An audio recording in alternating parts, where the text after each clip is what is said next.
ஆண்டவராகிய இயேசு கிறிஸ்துவின் நாமத்தில் வாழ்த்துக்கள். இந்த நாளிலும் தேவ இயல் தியாலஜி என்கிற தலைப்பின் கீழாக நாம் செய்தியை பார்க்க போகிறோம். சிறந்த வேதாகம அறிஞர்கள் ஆரோக்கியமான உபதேசத்தை இன்றைக்கு ஜனங்கள் விசுவாசிகள் கற்றுக்கொள்ள வசதியாக இந்த வேதாகமம் முழுவதிலும் கூறப்பட்ட கருத்துக்களை போதனைகளை 10 கருத்துக்களை மையமாக கொண்டு 10 இயல்களாக அதை தொகுத்து இன்றைக்கு வழங்கியிருக்கிறாங்க. இதனை முறையான தெய்வீக இயல், ஒழுங்குபடுத்தப்பட்ட தெய்வீக இயல் என்றெல்லாம் இதனை அழைக்கிறார்கள். ஆரோக்கியமான உபதேச கல்விக்கு இப்படி 10 கருத்துக்களை மையமாக கொண்டு 10 இயல்களாக தொகுக்கப்பட்ட இந்த காரியங்களை நாம் புரிந்து கொண்டோம் என்று சொன்னால் வேதாகம் முழுவதையும் கற்றுக்கொள்ளவும், தவறாக புரிந்து கொள்ளாமல் இருக்கவும், தவறான போதனைகளை போதிக்காமல் இருக்கவும் அது நமக்கு உதவி செய்யும். இன்றைக்கு முறையான தெய்வீக இயலினுடைய 10 இயல்கள் நேற்றைய தினத்திலே பார்த்தோம். தேவ இயல், இது தேவனை பற்றிய போதனை. கிறிஸ்து இயல், கிறிஸ்துவை பற்றிய போதனை. பரிசுத்த ஆவியியல், பரிசுத்த ஆவியை பற்றிய போதனை. வேதாகம இயல், வேதாகமத்தை பற்றிய போதனை. மனித இயல், மனிதனை பற்றி வேதம் என்ன கூறுகிறது என்கிற போதனை. தூதர் இயல், தூதரை பற்றி வேதம் என்ன கூறுகிறது என்பதை குறித்ததான போதனை. சபை இயல், சபையை பற்றி என்ன போதனையை வேதம் நமக்கு வழங்குகிறது என்றும். பாவ இயல், பாவத்தை பற்றி வேதம் எவற்றை நமக்கு சொல்லிக் கொடுக்கிறது. ரட்சிப்பு இயல், அந்த பாவத்திலிருந்து எப்படி ரட்சிப்பு பெற முடியும் என்கிற போதனை. வருங்காலத்தில் என்ன நடக்கும் என்கிற வருங்கால இயல் என்கிற இந்த 10 தலைப்புகளின் கீழாக இன்றைக்கு அருமையான கருத்துக்களை இன்றைக்கு தொகுத்து பகுத்து நமக்கு வழங்கியிருக்கிற காரியங்களை புரிந்து கொண்டோம் என்று சொன்னால் ஆரோக்கியமான உபதேசத்தை கற்றுக்கொள்ளவும், அதிலே நிலைத்திருக்கவும், அதை போதிக்கவும் நாம் நிச்சயமாக பயிற்றுவிக்கப்பட முடியும். ஆகவே இந்த நாளிலே தேவ இயல் அப்படிங்கிற அந்த தியாலஜி என்கிற தலைப்பின் கீழாக ஒரு 3 தலைப்புகளை மாத்திரம் நாம் ஆராயப் போகிறோம். சில தத்துவ வாதங்கள் என்ன சொல்லுகின்றன, தேவனை பற்றிய அறிவு அப்படிங்கிற தலைப்பின் கீழே வெளிப்பாடுகள், இந்த 3 தலைப்புகளை பார்க்க போகிறோம். நாளைய தினத்தில் தேவனுடைய பெயர்களை குறித்து வேதத்தில் என்ன சொல்லியிருக்குது, தேவனுடைய தன்மை என்ன, திரியேக தேவனை பற்றி வேதத்தில் கூறுகிற காரியம் என்ன, பழைய ஏற்பாட்டில் அந்த திரியேக தேவன் திருத்துவம் பற்றிய சில குறிப்பு, புதிய ஏற்பாட்டில் சில திருத்துவம் பற்றிய குறிப்பு, அதே போல் கடைசியாக பிதாவாகிய தேவன் அவர் அனைத்திற்கும் பிதாவாகிய தேவன் என்கிற தலைப்புகளோடு கூட இந்த தேவ இயல் என்கிற கற்றுக்கொள்ளக்கூடிய காரியமானது அது முடிவடையக்கூடியதாக இருக்கிறது. இன்றைக்கு 3 தலைப்புகளை நாம் மையமாக கொண்டு இந்த காரியங்களை கற்றுக்கொள்வோம். தேவன் உண்டு என்று அந்த கொள்கையை சொல்கிறது தான் தெய்வீக இயலினுடைய ஒரு அடிப்படையாக இருக்கிறது. இன்றைக்கு ஏதோ ஒரு பொருள், ஒரு கருத்து, ஒரு சக்தி உண்டென்று அதுதான் தெய்வம் என்று இந்த வேதமானது நமக்கு கூறலை. இன்றைக்கு ஒரு சக்தி இருக்குது, அதுதான் தெய்வம்னு சொல்லி இன்றைக்கு அநேகர் கருத்துக்களை சொல்லுகிறார்கள். ஆனால் வேதம் அது ஒரு பொருள், இல்லைன்னா அது ஒரு கருத்து, இல்லைன்னா ஒரு சக்தி என்று சொல்கிறதில்லை. இருப்பவராகவே இருப்பவரும், தெளிந்த தன் உணர்வு உடையவரும், ஆழ்த்தன்மை உடையவரும், அனைத்துக்கும் தொடக்க காரணரும், எங்கும் நிறைந்தவருமான ஒருவரே கிறிஸ்தவம் கூறுகின்ற தேவன் அல்லது கடவுள். தேவனை தருக்க முறையில் நம்ம நிரூபிக்க முயல்வது நல்லதுதான் என்றாலும் அத்தகைய முயற்சிகள் அடையும் வெற்றியின் எல்லையையும் நாம் மனதில் கொள்ள வேண்டும். ஏனெனில் தேவனை விசுவாசித்தால்தான் அடைய முடியும் என்பது கிறிஸ்தவ கொள்கை. அந்த விசுவாசம் மூட நம்பிக்கையிலிருந்து எழுகிறதாக அமையாமல் வேதாகமம் கூறுகிற விளக்கங்களின் அடிப்படையில் நாம் விசுவாசித்தோம் என்று சொன்னால் நாம் தேவனை நாம் அனுபவிக்க முடியும் என்கிற கருத்துக்களைத்தான் இங்கே வேதாகம் கூறுகிறது. இதனுடன் இப்பிரபஞ்சத்தில் தேவன் அருளிய வெளிப்பாடுகளும் இந்த அறிவிற்கு தேவனை பற்றி நாம் அறிந்து கொள்ளுகிறதற்கு நமக்கு துணை செய்யக்கூடியதாக இருக்கின்றன. எடுத்துக்காட்டாக ஆதியாகமம் 1வது அதிகாரம் 1ஆம் வசனத்தில் வேதம் கூறுகிற காரியம், ஆதியிலே தேவன் வானத்தையும் பூமியையும் சிருஷ்டித்தார் என்று சொல்லுகிறதை பார்க்கிறோம். இதே போல் நாம் எபிரேயர் 11வது அதிகாரம் 4வது வசனத்தில் நம்ம பார்த்தோம் என்று சொன்னால், விசுவாசம் இல்லாமல் தேவனுக்கு பிரியமாய் இருப்பது கூடாத காரியம். ஏனென்றால் தேவனிடத்தில் சேருகிறவன் அவர் உண்டென்றும் அவர் தம்மை தேடுகிறவர்களுக்கு பலன் அளிக்கிறவர் என்றும் விசுவாசிக்க வேண்டும். விசுவாசித்தால்தான் இந்த ஆண்டவரை குறித்து நாம் அறிந்து கொள்ள முடியும். வானத்தையும் பூமியையும் உண்டாக்கினவர் என்று சொல்லப்படுகிறாரே, அவரை குறித்து நாம் அறிந்து கொள்ள வேண்டும் என்று சொன்னால் நாம் நிச்சயமாக தேவன் உண்டென்று நாம் விசுவாசிக்க வேண்டும். அவர் தம்மை தேடுகிறவர்களுக்கு பலன் அளிக்கிறார் என்கிற நம்பிக்கை நமக்குள்ளாக நிச்சயமாக இருக்க வேண்டும். 1 கொரிந்தியர் 1வது அதிகாரம் 20ஆம் வசனம் 21ஆம் வசனத்தில், ஞானி எங்கே, வேதபாரகன் எங்கே, இப்பிரபஞ்ச தர்க்க சாஸ்திரி எங்கே, இவ்வுலகத்தின் ஞானத்தை தேவன் பைத்தியமாக்கவில்லையா? எப்படியெனில் தேவன் ஞானத்துக்கு ஏற்றபடி உலகமானது சுய ஞானத்தினாலே தேவனை அறியாதிருக்கையில், இன்றைக்கு தன்னுடைய சொந்த ஞானத்தினால யாருமே தேவனை அறிய முடியாது. பைத்தியமாய் தோன்றுகிற பிரசங்கத்தினாலே விசுவாசிகளை ரட்சிக்க தேவனுக்கு பிரியமாயிற்று என்று சொல்லி இங்கே கொரிந்து சபைக்கு பவுல் எழுதுகிறார். எல்லையற்ற தேவனை மனிதன் தனது சின்ன அறிவினால் முற்று நிரூபிக்க முடியுமாயின் அவர் தேவனாகவே இருக்க முடியாது. கடவுளை குறித்த உள்ளுணர்வு எல்லா மனுஷனிடத்துலையும் இன்றைக்கி நம்ம காணப்படுகிறத உணர முடியும். ரோமர் 1வது அதிகாரம் 1லிருந்து 23 வரையிலும் இந்த உள்ளுணர்வை குறித்த காரியங்கள் இவைகள் அங்கே பவுலினால் ரோமருக்கு எழுதப்படுகிறது. இவ்வாறு இருக்க தேவன் தம்மை வெளிப்படுத்தியுள்ள தன்மைகளை ஆராயாது விசுவாசிக்காது நாம் தேவனை அறிவதற்கு கடினமான ஒரு காரியம். தேவன் இல்லை என்று இந்த மண்ணுலகத்தில் வாழுகிற மனிதர்கள் கூறுவார்களே என்று சொன்னால் அவர்களைப் போல முட்டாள்கள் வேறில்லை என்று சொல்லியும் வேதம் சொல்லுகிறது. இதனை சங்கீதம் 14:1, சங்கீதம் 53:1 தேவன் இல்லை என்று மதிகட்டவன், அதாவது முட்டாள் சொல்லுகிறான் என்று சொல்லி அங்கே வேதம் நமக்கு கற்றுக் கொடுக்கிறது. சில தத்துவ வாதங்கள் என்ன அப்படின்னு சொல்லி பார்த்தோன்னு சொன்னால், முதல் தலைப்பில் சில தத்துவ வாதங்கள், அதாவது மெய்ப்பொருள் தொடக்கவாதம், இதை ஆண்டோலாஜிக்கல் ஆர்கியூமெண்ட்ஸ் என்று சொல்லி அழைக்கிறார்கள். அனைத்து மனிதர் வாழ்விலும் மிக உன்னதமான தெய்வத்தை பற்றிய ஒரு உள்ளுணர்வு உண்டு. இது உன்னதமான தேவன் ஒருவர் உண்டென்பதை நிரூபிக்கிறது என்று சொல்லி இந்த மெய்ப்பொருள் தொடக்கவாதத்தில் இது இன்றைக்கு சொல்லப்படுகிறது, வலியுறுத்தப்படுகிறது. பிரபஞ்சவாதம் என்று சொல்லி, அதாவது காஸ்மோலாஜிக்கல் ஆர்கியூமெண்ட்ஸ், இப்பிரபஞ்சத்தினுடைய அனைத்து பொருள்களினுடைய உருவாக்கத்தின் பின்னணியிலும் ஒரு காரணம் உண்டு, காரணமின்றி காரியமில்லை, இந்த தொடக்க காரணரே தேவன் என்று சொல்லி இன்றைக்கு இந்த காஸ்மோலாஜிக்கல் ஆர்கியூமெண்ட்ஸ், அதாவது இப்பிரபஞ்சவாதம் சொல்லுகிறது. ஆதியாகமம் 1:1 சொல்லப்பட்டபடி ஆதியிலே தேவன் வானத்தையும் பூமியையும் சிருஷ்டித்தார், எல்லாவற்றிற்கும் காரணமின்றி காரியமில்லை என்கிற அந்த கருத்துக்களானது இதிலே வலியுறுத்தப்படுகின்றது. எபிரேயர் 11:3 எபிரேய ஆக்கியோன் இதை எடுத்து எழுதும் பொழுது, விசுவாசத்தினாலே நாம் உலகங்கள் தேவனுடைய வார்த்தையினால் உண்டாக்கப்பட்டதென்றும் இவ்விதமாய் காணப்படுகிறவைகள் தோன்றப்படுகிறவைகளால் உண்டாக்கவில்லை என்றும் அறிந்திருக்கிறோம் என்று இதை எபிரேய ஆக்கியோன் எழுதுகிறார்.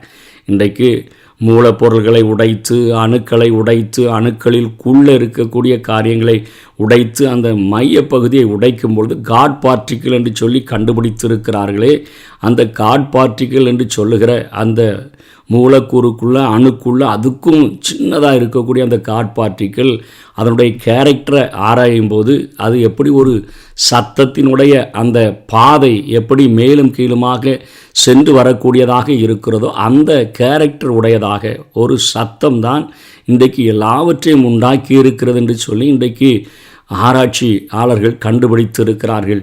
இன்றைக்கி இந்த உலகத்தில் படைக்கப்பட்ட பொருட்களும் காரணமின்றி அவைகள் உருவாக்கப்படலை.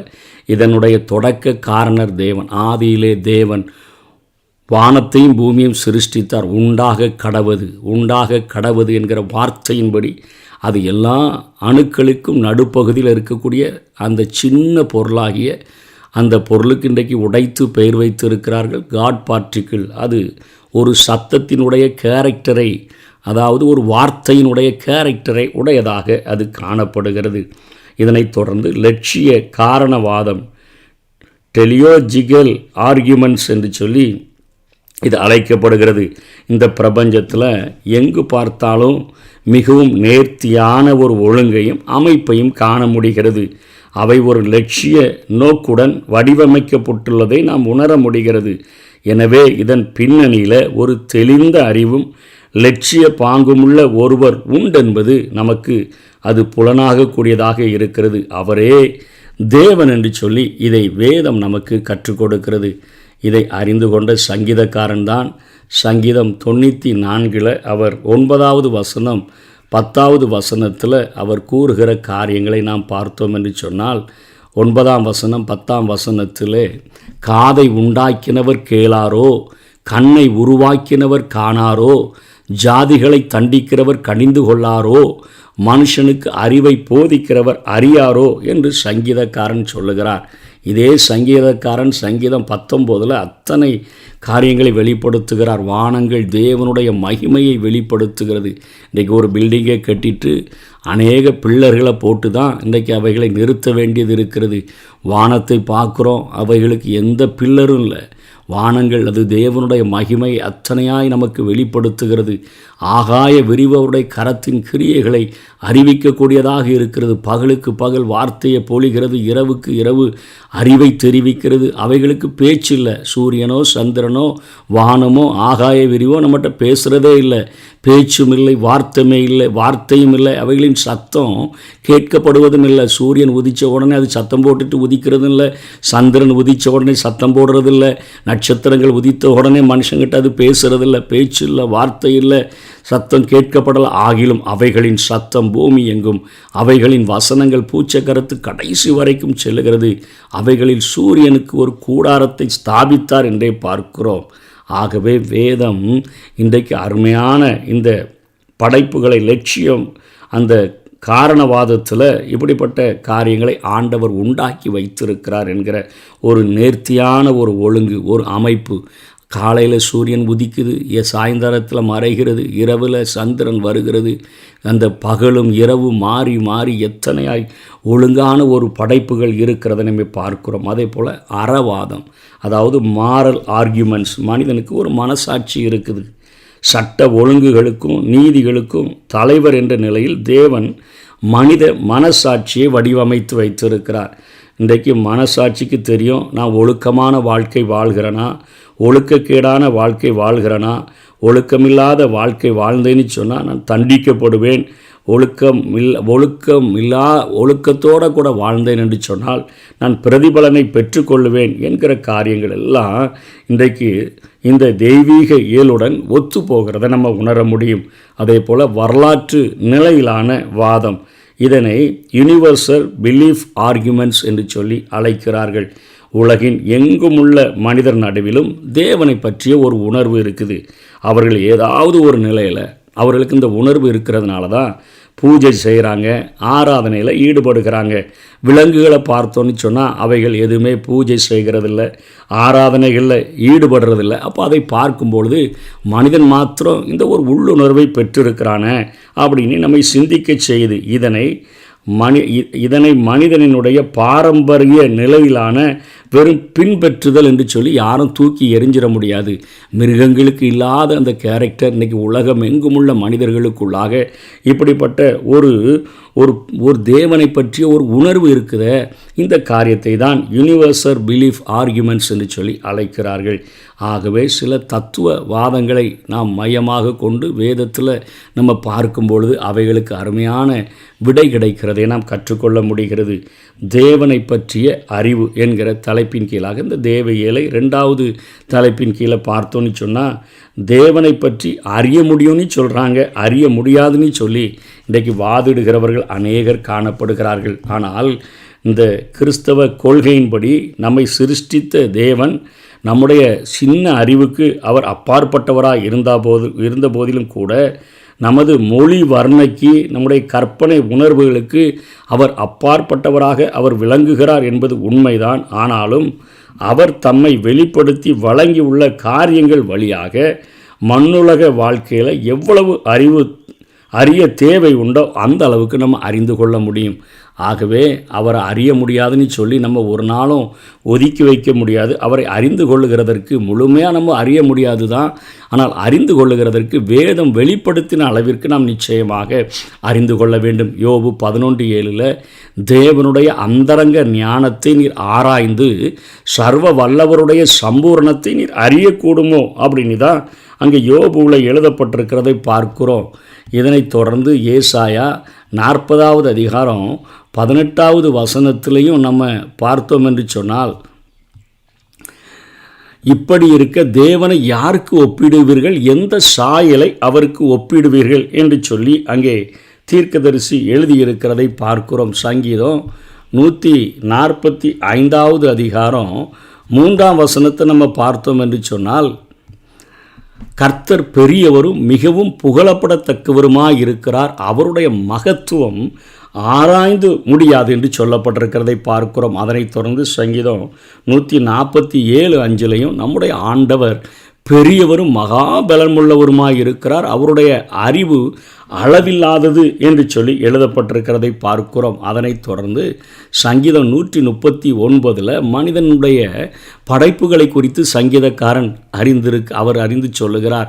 என் உட்கார்தலை, என் எழுந்திருத்தலை நீங்கள் அறிஞ்சிருக்கிறீங்க, என் நினைவுகளை தூரத்திலிருந்து அறிகிறீங்க, நான் நடந்தா படுத்திருந்தா என்னை சூழ்ந்திருக்கிறீங்க, என் வழிகளெல்லாம் உமக்கு தெரியுது, என் நாவல சொல் பிரவாதத்திற்கு முன்னே இதோ கர்த்தாவை அதையெல்லாம் நீங்கள் அறிஞ்சிருக்கிறீங்க, முற்புறத்திலும் பிற்புறத்திலும் நீர் என்னை நிறக்கி உமது கரத்தை என் மேலே வைக்கிறீங்க. இந்த அறிவு எனக்கு மிகுந்த ஆச்சரியமும் எனக்கு எட்டாத உயரமும் ஆயிருக்கிறது.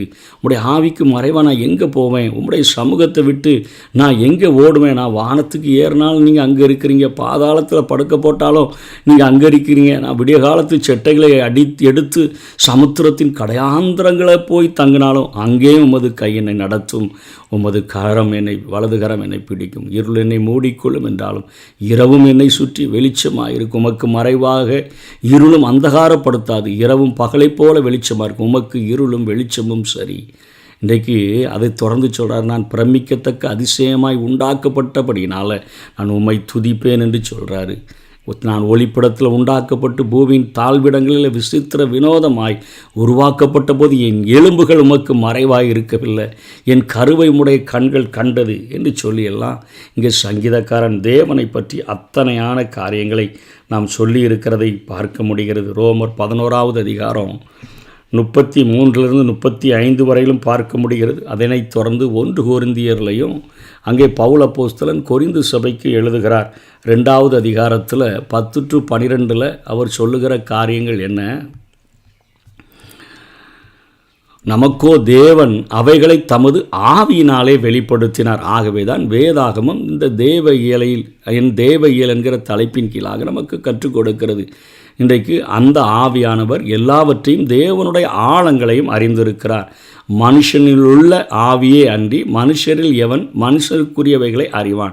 இன்றைக்கி ஒரு மனுஷன் தன்னுடைய உணர்வுகளை, தன்னுடைய ஆசைகளை, தன்னுடைய விருப்பங்களை வச்சு இன்னொரு மனிதனும் இப்படி தான் இருப்பான்னு சொல்லி அவன் புரிந்து கொள்ளுகிறான். அப்படி போல தான் தேவனுடைய ஆவியே அன்றி இன்றைக்கு தேவனை அறிந்து கொள்ளுகிறதற்கு பரிசுத்த ஆவியானவரை ஆண்டவர் தருகிறார். ஒருவனும் தேவனுக்குரியவைகளை அறிய மாட்டான் என்று கொரிந்து சபைக்கு பவுல் எழுதுகிறார். இதனைத் தொடர்ந்து ஓசியா 4:6, யோவான் 17:3 பார்க்கிறோம். 1 யோவான் 5:20 இவைகளை எல்லாம் நம்ம பார்க்கும் பொழுது இன்றைக்கி நம்முடைய சிற்றறிவினால் அறிய முடியாது. அந்த தேவனை பற்றி அறிகிறதற்கு பரிசுத்த ஆவியானவரை நமக்கு தந்து வேதத்தில் அவரை குறித்து வெளிப்படுத்தப்பட்டவைகளை பற்றி மட்டும் நம்ம அறிந்தால் போதும். ஏனால் அவர் நம்முடைய அறிவுக்கு எட்டாதவர், அவர் நம்முடைய கண்களால் பார்க்கக்கூடாதவர், அத்தனை பெரியவர், அத்தனை வல்லமை உடையவர், அத்தனை ஞானம் உடையவர், அத்தனை சர்வ வல்லவர், அத்தனை சர்வ ஞானி, அத்தனை ஒரு பெரிய ஆண்டவரை நம்ம இந்த வேதத்தில் வெளிப்படுத்தப்பட்ட அளவுக்கு அறிந்து கொள்ளுகிறதற்கு ஆவியானவர் நமக்கு உதவி செய்கிறவராக இருக்கிறார். அதனால் தெய்வீக இயல் என்றாலே தேவனால் கற்பிக்கப்படுவதும் தேவனை பற்றி கற்பதும் தேவனிடம் வழி நடத்துவதும் ஆகும். வேறு ஒன்றுமே கிடையாது. தேவனால் கற்பிக்கப்படணும், தேவனை பற்றி தான் அதில் கற்றுக்கொள்ளணும். அந்த கல்வியானது நம்மை தேவனிடத்தில் அது வழி நடத்தக்கூடியதாக அது இருக்க வேண்டும் என்று சொல்லித்தான் இங்கே இந்த தேவ இயலானது நமக்கு கொடுக்கப்பட்டிருக்கிறத நம்ம பார்க்கிறோம். இன்றைக்கு ரோமருக்கு பவுல் எழுதும் பொழுது 3வது அதிகாரம் 2ஆம் வசனத்தில் அவர் சொல்கிறார், எவ்விதத்திலும் மிகுதியாக இருக்கிறது. நம்ம எப்படி கற்றுக்கொள்கிறோம்னா, தேவனுடைய வாக்கியங்கள் அவர்களிடத்தில் ஒப்புவிக்கப்பட்டது விசேஷித்த மேன்மையாமை. இந்த வாக்கியங்களை கொண்டு தான் நாம் தேவனால் கற்பிக்கப்படுகிறோம், தேவனை பற்றி கற்கிறோம், தேவனிடத்தில் நாம் வழிநடத்தப்படக்கூடியவர்களாக நம்ம காணப்படுகிறோம். அதனை பேதுரு தன்னுடைய நிருபங்களிலே எடுத்து எழுதும் பொழுது 1 பேதுரு 4வது அதிகாரம் 11வது வசனத்தில், ஒருவன் போதித்தால் தேவனுடைய வாக்கியங்களின்படி போதிக்க கடவன். ஆரோக்கியமான உபதேசம். இதனால் கற்பிக்கப்படணும், இதனால் கற்கணும், இதனால் தேவனிடத்தில் வழி நடத்தப்படணும். ஆகவே நம்ம இந்த வேத வாக்கியங்களின் மூலமாக நாம் தேவனை அறிந்து கொள்ள முடியும். அதனைத் தொடர்ந்து 3வது சின்ன ஒரு காரியம், வெளிப்பாடுகள். தேவன் தம்மை மனிதருக்கு வெளிப்படுத்தியுள்ள விதங்கள் 2 வகைகளாக அதை நாம் பகுத்து பார்க்க முடியும். பொதுவான வெளிப்பாடு, சிறப்பு வெளிப்பாடு. இந்த 2 காரியத்தை பார்த்து இன்றைக்கி நம்ம முடிச்சிடலாம். பொதுவான வெளிப்பாடுகளில் உள்ளடங்குகிறது என்னன்னு சொன்னால், இந்த உலகம், இந்த பிரபஞ்சம், மனசாட்சி, இது பொதுவான வெளிப்பாடு. அதாவது சங்கீதம் 19வது அதிகாரம் 1-3 வரை நம்ம ஏற்கனவே படித்தபடி வானங்கள் தேவனுடைய மகிமையை வெளிப்படுத்துது, ஆகாய விரிவு அவருடைய கரத்தின் கிரியைகளெல்லாம் நமக்கு அறிவிக்குது அப்படின்னு சொல்லி பார்க்குறோம். அப்போஸ்தலர் 14-17 பார்க்க முடியும். ரோமர் 1வது அதிகாரம் 19-20 பொதுவான வெளிப்பாடுகள். சிறப்பு வெளிப்பாடு அப்படின்னா பரிசுத்த வேதாகமத்தின் வழியாக தான் இது நமக்கு கிடைக்கணும். ஒவ்வொரு பக்கத்திலும் வார்த்தையிலும் கூறப்படுகிற கிறிஸ்து வழியாக தான் நமக்கு இந்த தேவனை பற்றிய அறிவானது நமக்கு கிடைக்கக்கூடியதாக இருக்கிறது. சங்கீதம் 103:7 நம்ம இந்த காரியங்களை நாம் கற்க முடியும். இது ஆண்டவர் மூலமாகத்தான் நாம் இந்த வெளிப்பாடுகளை நம்ம பெற்றுக்கொள்ளக்கூடியவங்களாக நம்ம இருக்கிறோம். அதே போல் யோவான் 1வது அதிகாரம் 18வது வசனம், எபிரேயர் 1:1 இவைகளில் நம்ம இந்த சிறப்பான இந்த வெளிப்பாடுகளை நாம் புரிந்து கொள்ள முடியும். பாவத்தின் நிமித்தம் இன்றைக்கி கெட்டுப்போன இந்த பிரபஞ்சம், அதாவது விழுந்து போன இந்த உலகம், கெட்டுப்போன மனித சாட்சி, பாவத்தை செஞ்சு மனசாட்சி மழுங்கி போச்சுன்னு சொல்கிறாங்களே, இந்த 2மே தேவனை அறிகிறதற்கு பல இடையூறுகளை நமக்கு ஏற்படுத்தக்கூடியதாக இருக்கிறது. ஆகவே தான் பரிசுத்த வேதாகமத்தின் வழியாக தெளிவான ஆண்டவரை பற்றிய அறிவை நம்ம அடைகிறதற்கு தேவன் நமக்கு ஒரு வாய்ப்புகளை தந்திருக்கிறார். அதனால தான் ஒரே ஜீவனுள்ள சத்திய தேவன், அவர் எல்லையற்றவர், அவர் முழுமையானவர், அவர் தூய ஆவி உடையவர், காண முடியாதவர், உருவம் இல்லாதவர், தேவன் ஆவியாய் இருக்கிறார் என்று வேதம் சொல்லுகிறது. நித்தியமானவர், ஒப்புமையற்றவர், சர்வ வல்லவர், சர்வ நியாயினி, பரிசுத்தத்தில் பரிசுத்தமுடையவர், சுதந்திரமானவர், தமது முழுமையான விருப்பத்தின்படி இயங்கும் ஆற்றலுடைய அவர், முழுமை நீதி உடைய ஒரு ஆண்டவராக இருக்கிறார். மாட்சிமை கூறி அவருக்கு எதையும் நம்ம ஒப்பிடவே முடியாது. அன்பும் கிருபையும் இரக்கமும் நீடிய பொறுமையும் நன்மையும் சத்தியமும் நிறைந்த ஒரு ஆண்டவர். பாவங்களை மன்னிக்கும் அவர், பிரதிபலன்களை வழங்குகிறவரும், கால திட்டங்களின்படி அனைத்தையும் நியாயம் தீர்க்கிற ஒரு ஆண்டவராக இருக்கிறார். ஆகவே இன்றைக்கு சில தத்துவ வாதங்கள் என்ன சொல்லுது, தேவனை பற்றிய அறிவை எப்படி நம்ம பெற்றுக்கொள்ள முடியும், அவரை குறித்த வெளிப்பாடுகள், பொதுவான வெளிப்பாடு என்ன, சிறப்பு வெளிப்பாடு என்னன்னு கற்றிருக்கிறோம். மீதி பகுதிகளை நாளைய தினத்தில் ஆராய்வோம். கர்த்தர் தாமே நம்மை ஆசீர்வதிப்பாராக. ஆமேன்.